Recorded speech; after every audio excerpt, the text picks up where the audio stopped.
Thank you very much for joining me for this interview today, Richard. The first question I have for you as a practitioner is, what does the term adaptive reuse mean? Adaptive reuse is a very widely used term. In a way, it's code for the fact that buildings have long lives, much longer than our lives, in fact. And the physical nature of the building generally doesn't change significantly, but the program, the functions, the uses become outmoded very quickly.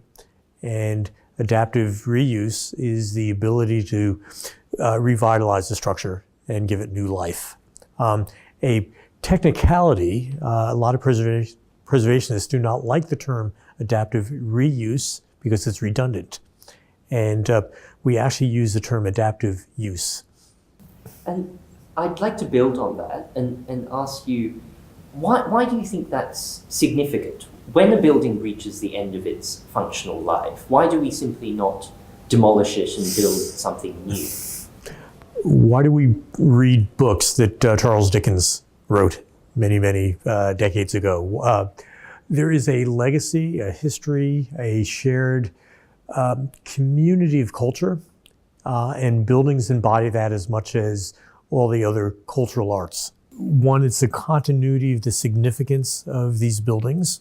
And even though the function may be obsolete, the building, and particularly in its context, is not. The larger issue as well may not just be the building, but how the building sits within its neighborhood, its precinct, or even its whole city. And to pull a tooth out of the smile, if you will, one component out of a larger whole because its use is obsolete, really compromises the larger whole. And I think it's incumbent upon us to find viable and current uses for buildings that are readily adaptable.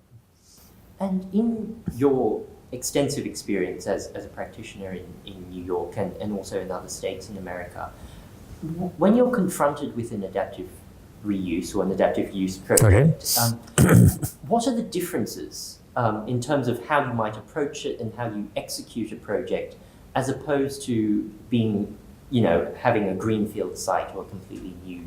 The design process is very different. Once you've established a program, and that is a kind of baseline, whether it's new construction or working on an existing building, beyond that, it's very, very different. Understanding the site. If you are working on a new site, a greenfield site, you might stand in the center of that site and look around 360 degrees.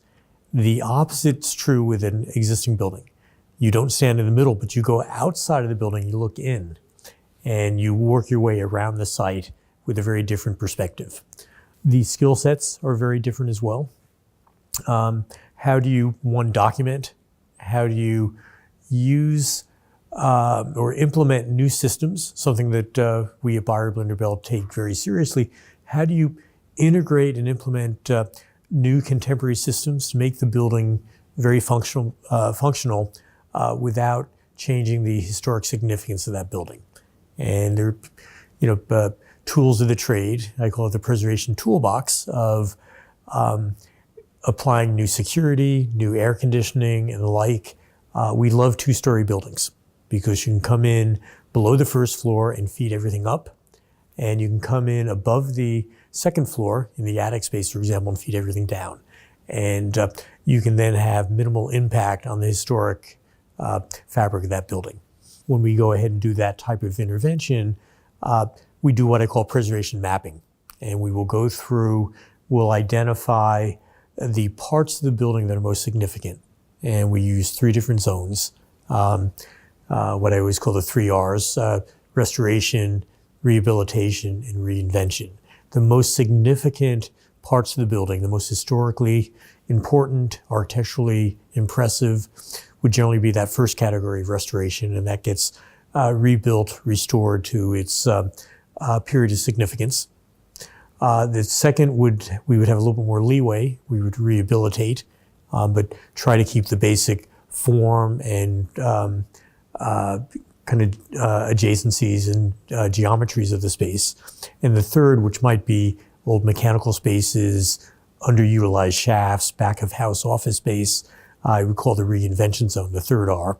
And we'd have much more leeway in terms of reinventing that.